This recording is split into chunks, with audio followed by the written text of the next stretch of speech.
Self-publishing's easier than ever, but that means everyone's doing it, so it's also harder than ever to stand out. Now, building a strong brand can allow you to differentiate yourself from your competition and become the go-to in your niche. Today, I'm going to share 7 steps that you can take to start building a strong author or book brand so that you can increase your authority, your credibility, and your royalty earnings. Now, if you're new here, I'm Rachel Harrison Sund, and I've published over 1,000 fiction, nonfiction, and low-content books under various brand names.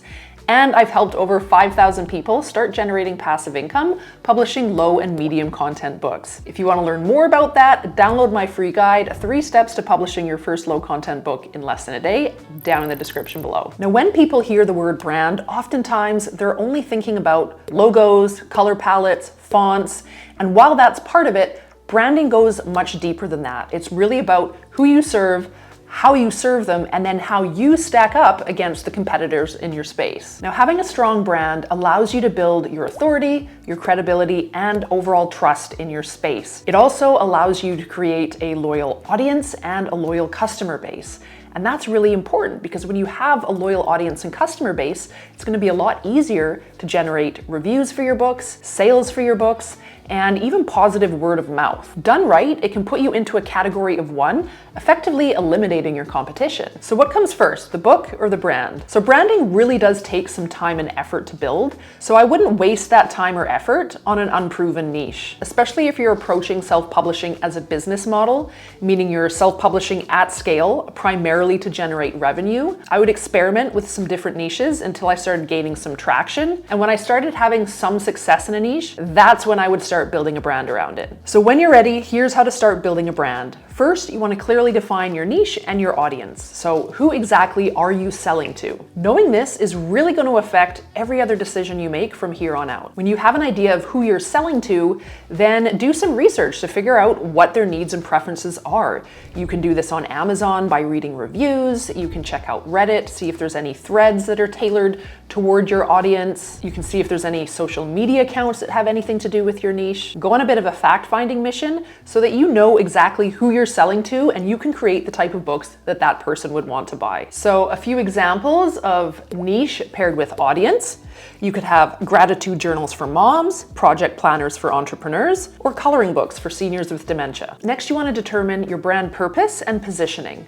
So your brand purpose really is your brand's reason for existing in the first place. So here's a few examples. Make productivity stylish and fun, connecting adults with their inner child. And then from some real examples from real companies, we've got Crayola, encouraging children to be creative and enabling parents to inspire them. Or Dove, completely out of the realm of self-publishing, discovering the value of real beauty and improving self-esteem worldwide. Once you have your brand purpose worked out, you can actually create a tagline out of it, something that you can use in your books, your book descriptions, A+ content, your author page, your website if you've got one. Once you've worked that out, potential customers are going to know exactly what to expect when they encounter your brand and if they purchase one of your products. And this can become how your brand becomes known for the thing that it does. Now, brand positioning is slightly different. Essentially, it is how your brand is perceived in relation to how potential customers perceive your competitors. Put in simpler terms, it's really what differentiates you from the crowd and how you plan to stand out from your competitors. This is where some research can be really helpful. Take a look at the positioning of your competitors. What angle are they trying to take? Once you know that,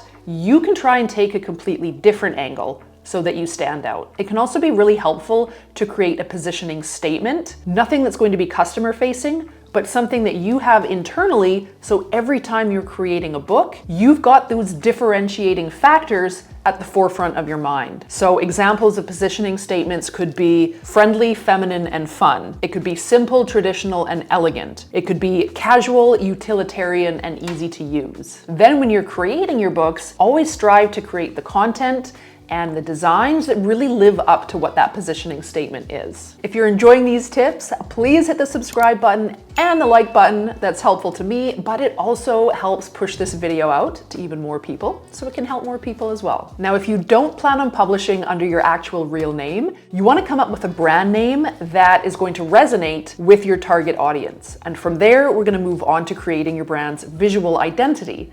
Now, the visual identity is really just your brand's look and feel. So this includes a logo, color palette, fonts, general style, and you really want to think about your ideal customer here and think about what types of styles is this particular type of person going to be attracted to. Now, at the very least, you can create a simple logo, and if you'd like to see how to create a very simple logo in Canva, go ahead and check out this video right here. And then once you've created a simple brand identity, just make sure that you're being consistent with it across all of your touch points. So this could be your Amazon Author Central page, it could be a website, it could be emails that you send out, and it could even be in various social media accounts that you have. Next, you want to create an online presence. Great brands are visible. They're out there for people to see.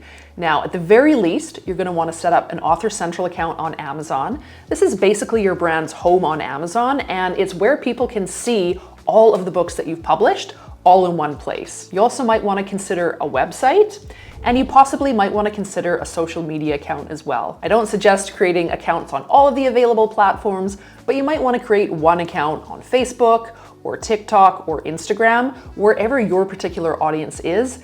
That's where you want to be. Once you've got an online presence, you want to start building an audience. And the best way to do that is to create content of some form. So that could be a blog, could be a YouTube channel, could be a podcast, could be as simple as just creating content for a social media account like Instagram or TikTok. You also want to build an email list, and then you want to be nurturing your subscribers. Maybe it's just something as simple as a monthly newsletter. Once you start building up a loyal audience, you're going to have interested people who you can promote your books to and ask reviews from as well. Now, a bonus step here is to collaborate, meaning get yourself in front of some other people's existing audiences. How do you do that? You can find various influencers in your space or experts in your space via YouTube or podcast, or maybe they've got a popular blog or a popular social media account. For example, if you create planners, you could gift one of your planners to a productivity expert. You could offer to go into their audience and share your best productivity tips. Maybe you have an entire catalog of guest books. Are there any event planners in your area or in your space that are online that you could gift your gift books to? Do you sell coloring books in a particular niche? Could you get your coloring books in front of some sort of, I don't know, maybe you do stress relief coloring books and you connect with a mental health expert. The point here is to be really resourceful and grassroots. All right, if you want to learn how you can generate passive income creating and selling journals and planners and more on the Kindle Direct Publishing platform, download my guide, 3 Steps to Publishing Your First Low Content Book in Less Than a Day. That's down in the description below. Thank you so much for watching. Please hit the like button, please subscribe, and if you want to learn how to sell more books on Amazon KDP, watch this video here for some marketing strategies. See you next time.